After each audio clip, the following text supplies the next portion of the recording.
Hello and welcome to another episode of Scott Reads Comics. Today I would like to cover ROM number 46, published in 1983 by Marvel Comics. ROM was one of several licensed properties that Marvel did lengthy comic book runs with. Others of this type included G.I. Joe, Godzilla, Shogun Warriors, and a number of others. ROM had, like I said, an incredibly long run. This issue, number 46, which includes an incredible cover from Bill Sienkiewicz, I think is a pretty nice snapshot of what you would get from month to month with the ROM title. What lurks within the pit is our tagline. And this one includes some really cool special guest stars. Let's dive in and take a look. We have our credits: Bill Mantlow's script, Sal Buscema pencils, Aiken and Garvey inks, Janice Chang letters, Ben Shawn colors, Ralph Macchio editor, Jim Shooter prime director. So we have our splash page here depicting the main protagonists. Our title is Bestiary. The sepulchral silence of this bleak Soviet landscape has just been shattered by hellhounds of the Dark Nebula. Who are they? What are they? And why are they whipped on by Russian soldiers? The dog drivers are not Russian soldiers, Dark Star. They're not even human. Dire wraiths? ROM, are we facing? And it says here, guest starring the Soviet super soldiers, Vanguard, Dark Star, Major Ursus. Hellhounds of the Dark Nebula, born on Earth, wrenched from the Siberian snows to be bred into fierce fighters. ROM, their baying makes me afraid. It is meant to disrupt Space Knight neurocircuitry, Starshine. The subsequent experience is closely akin to what humans know as fear. And human or Space Knight, the best way to deal with one's fear is to confront it. ROM's neutralizer sings its slaying song, and the first hellhound is blasted from the skies. I love Sal Buscema's artwork in this series. Toward the end of the series, we would get a return to Marvel of Steve Ditko. He would take over the art chores, and I am not a big fan of later Ditko, and I much prefer the Sal Buscema stuff that we got before that. Just tremendous action here. We have Starshine, who was once a human woman, now in Space Knight armor. ROM says, these horrors were once wolves. I love animals, but after what the race did to them. Brandy Clark wields the powers of the slain Space Knight Starshine, into whose armor she had herself grafted, that she would be better able to love me. The woman I care for has become a warrior fighting for her world. So really great action sequences here. And of course, we get a bit of drama with ROM and Starshine. And here ROM is threatened to be overwhelmed by these dire wraith creations. For folks who don't know, the dire wraiths were ROM's they were his main foes on Earth. He followed them to Earth. They really make the Skrulls look like a day at the carnival, because the dire wraiths are just hideous aliens who not only take the shape of humans, but in order to do so, they slay them in a most terrible way. So the dire wraiths, I would say, of your shape-changing aliens are much more sinister than the Skrulls ever were. By the way, love this Star Frontiers ad here. We had that RPG as kids, and we played it along with D&D. Really fun. It would be cool to figure out who drew this. Oh, I think, it's Larry Elmore. There we go, little signature Larry Elmore there. Okay, back to our story. I digress. We see that to their aid come the Soviet super soldiers, Dark Star and Vanguard, brother and sister mutants, and Major Ursus, also a mutant, the three members of the Soviet super soldiers. And to this point, they've also shown up in Hulk, also written by Bill Mantlo. So he's quite familiar with these characters. Really awesome. Always was a fan of Major Ursus. And again, Sal Buscema and Aiken and Garvey here, just masterful in this panel showing the transformation of Major Ursus into his bear form. And he's being overwhelmed here by these alien wolves. But he manages to strike back. Leaving a blood-red trail in his wake, Major Ursus surges forward through a crimson animalistic haze. There is no escaping his fury, as 10 tons of man-bear seeks to prove a point. Lennon's beard. Nikolai, look. Look at the steaming corpse. Yes, Dark Star. The corpse is changing, shifting shape and death, shedding its assumed humanity to take on its true alien form. So these were the male dire wraiths, I believe. They kind of look like more sort of amorphous, globular-looking, vaguely humanoid aliens. I believe the female dire wraiths were really the scary ones for me when I was a kid because they had this barb that would bore into your head and basically suck your brain out. They would take your identity and then transform into you. Really sinister stuff. So we see our Soviet super soldiers are leaping into the battle now that they realize they're not facing fellow Russians, but actually alien impersonators.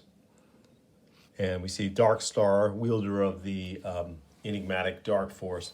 And then Vanguard, who has weird mutant powers of deflection, but his powers I always thought were a little bit vague, kind of whatever the writer wanted them to be. Maram thinks, the mutant super soldiers have at last learned the truth. They stand with Starshine and me against the common foe. When Earthmen rally against them, let Wraithkind beware. Great shot of here, Rom shrugging these dire wraiths off. He could lift press 15 tons according to the official handbook of the Marvel Universe. So he is no slouch in the physical power department. And the battle continues with some fantastic panel arrangements by Sal here. Really cool. Probably working Marvel method here from a plot, and then it's later scripted by Mantlo after he got the pencils back. Great shot of here. This could have been a poster. It's so cool. This would be a great original artwork page to have if you were a Soviet Super Soldiers fan. Really cool. I like too how he transitions to the open panel here for Vanguard's throw of his weapons. Fly, symbols of a state that Vanguard no longer so complacently serves. Drive the alien horror from our sacred Russian soil. So even now, the Soviet super soldiers are beginning to question their Iron Curtain masters, but they still believe in the sanctity of Mother Russia as a nation, and so they're going to work to defend it against these alien invaders. No one fights more fiercely than the man-bear, Major Ursus, though at times it may appear that he battles more for the spilling of hot blood than for patriotic purposes. Oh, this is a dynamite full-page action scene here, really cool. In short, an alliance has been formed this day between Super Soldier and Space Knight to sweep Wraithkind's villainy from the snow-swept Soviet steppes. Really cool, so they begin to prevail here.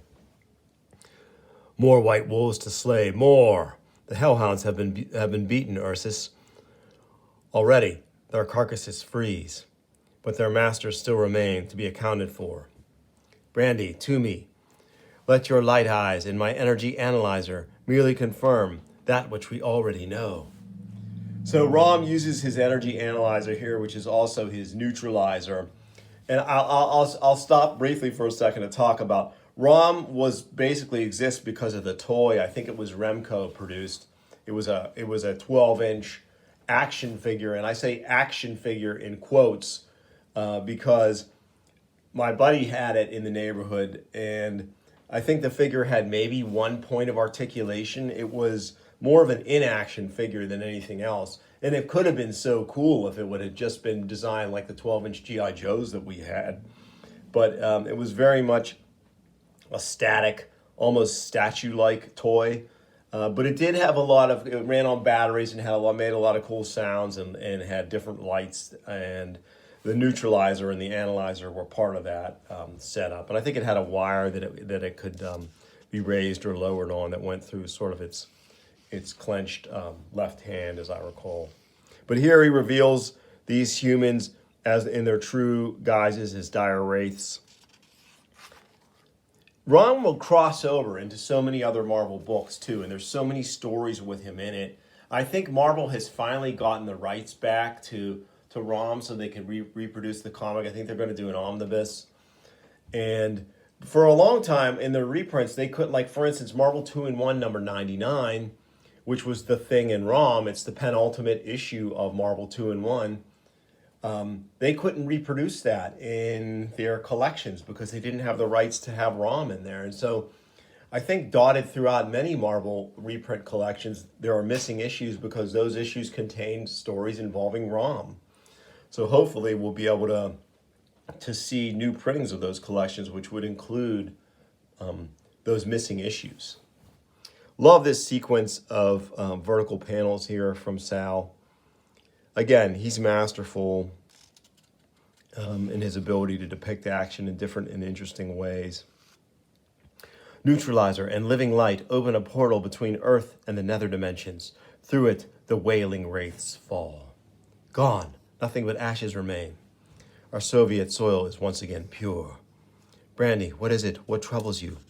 Oh, Rom, for the first time I looked into limbo. There are no words of comfort I can speak, no phrases that will lessen the horror you have witnessed. But my love, we are engaged in a war for the welfare of your world. So Brandy experiencing some misgivings here about what they're actually doing to the Wraiths. So, and now we're going to get a bit of exposition from Major Ursus. It may be that I already know Darkstar, for I have been there and returned. So they're talking about this base that's before them where the Wraiths came from. While you and Vanguard battled the Space Knights, I followed their ally, the Gremlin, to the walls of the secret base. Producing a weapon, the deformed genius carved an entrance for himself. I went in after him, prowling corridors with a stealth I had to maintain or lose my life. Still thinking it was the Gremlin who was our enemy, and that base was some sinister design of his own. I was not ready for the sight to which he unknowingly led me. The Gremlin held back hidden in shadows from those below, even as I was hidden from him and those below. I saw an ice-walled cavern shrouded in mists of scalding steam. Machines pumped that steam, and men shackled together and whipped like cattle worked those machines. So very cool and sinister depiction of what Ursus is describing here from our art team. And this is very much a dire wraith base, and part of the threat to Mother Russia is emanating from this base. And I do love that the Gremlin is involved in this story. Really cool character. His father, I believe, was the Gargoyle, who was a foe of the Hulk in those very early Hulk issues. And he himself is a mutant too. So they resolve to enter the base then, and they're going to try to destroy the threat at its source. Thus I will keep faith with my Savior. I will cleanse his country of wraithkind, and perhaps repay my debt to the Gremlin by saving his life in the bargain. Go, Space Knight, the Soviet super soldiers are with you. So our team up continues, and they burst in and they find all the unfortunate slave workforce is all dead. But the Wraiths are still there attacking them. And coming from this sinister pit, some pretty menacing foes. Something that has not stalked the earth for untold thousands of years. Reonk. And trapped within the dire wraith divides Securisphere, there is little the heroes can do save defend themselves against the prehistoric horrors. So the wraiths have trapped them with these creatures. And so now we're going to have another incredible full-page action sequence here as this fight begins in earnest here. Wraith science and sorcery has created many monsters, but never any so awesome as these. But Brandy Starshine is quick to point out that these aren't actually Wraith creations. They're reanimated creatures that the dire Wraiths found. As a boy, I used to pore over books depicting the days when such giants strode the earth. I never thought that as a man, I would be forced to fight them. If the dire Wraiths are capable of reviving the long unliving, how can Earth ever hope to defeat them? By battling for our world with a rage that costs the Wraiths so dearly, Darkstar, that they will soon come to realize how unprofitable would be any attempt to enslave us. Really cool here. So we have the Wraiths looking on maniacally as more creatures are summoned. But suddenly, whatever was powering them ceases. Rom, what did you do? They're dropping, dying, decomposing as if their incredible age had finally caught up with them. I saw the Silver Space Knight level his weapon at the creatures, but he never got the chance to fire his neutralizer. Then who? Something is wrong. I sense that our plan is failing. The Securisphere, it is faltering, failing. How? I shut your damnable device down, Wraiths, utilizing the science I discovered here in your hidden complex. Science which my mutant mind easily mastered. A human, but unlike any human I have ever seen before. But a human still, and thus subject to Wraith sorcery. But before the Wraith witches can hurl their evil incantations, those the gremlin freed from the Wraith Securisphere strike. So here the Wraiths are expunged back into limbo. Kistem is cleansed of dire Wraiths, Rom declares. Oh, and before we move on, I have to linger a moment on this incredible John Byrne ad. Bullpen Bulletins was every month in Marvel a one-page feature which had news and coming attractions. In this case, they cajoled John Byrne into doing a Bullpen Bulletins full-page art piece, and it's pretty incredible. And once again, just demonstrates John Byrne's ability, his absolute mastery of all the characters that Marvel had. His ability to draw anything is on display here. Every character flawlessly rendered, from Wonder Man to Sasquatch to Man-Thing and his own Alpha Flight. They're all here, looking incredible. So yeah, fantastic. This would be a phenomenal piece of original art to obtain, or even just a reproduction poster would be totally great too. That'd be something cool Marvel could put out if they haven't already. Very cool. And here we are, our last page. But what of this complex? Its machinery and the advanced evil science it represents. We must destroy it, Vanguard, lest the race return to use it again. I have a better idea. Why don't you super soldiers use this complex as a base? Our presence here would certainly ensure that neither Wraithkind nor the state turn this place to evil. We shall do it, Gremlin. Here we can fight for Mother Russia free from intervention of the state. It shall be the home we Soviet militants never possessed. We Soviet mutants never possessed. The Gremlin is a mutant too. Then join us, Gremlin. Add your intellect to the might of the Soviet super soldiers. I have always been considered a freak, forced by my deformity to work alone. But if you will have me, I accept. Thank you, Space Knights. Because of you, the Soviet Union can now safeguard its own future. The Space Knights take their leave of the super soldiers. Where do we go now, Rom? Wherever Wraithkind's evil threatens, Brandy. Wherever Earth is endangered. There soar the Space Knights. Next, one man's toys or another man's terror. And then we have our letters page, suitably titled Space Notes. And I already checked this prior to recording, so there's no super notable letters. I will read this short one. Dear Rom people, Rom number 42, thanks. Thank you for the greatest Marvel comic book of all time. P.S. The story wasn't too bad either. That was from Paul Sahire, Binghamton, New York. We thought your letter had a certain panache too, Paul. So yes, the fans are loving Rom, and they're writing in and letting the editors and creators know. This was a really great I think, example of what you got every month with ROM. It's fun, plenty of action in the Mighty Marvel manner, as they say, with a banger cover from Bill Sienkiewicz in incredible Marvel house style interiors. Really cool. And then once again, when Steve Ditko came along toward the end, I was kind of out on ROM at that point. But some folks might have enjoyed Steve's later run. It just wasn't my cup of tea. But I do hope you enjoyed this video and our read through of ROM number 46. If you did, please like and subscribe, tell your friends, and I'll bring you more soon on Scott Reads Comics. Thanks for watching.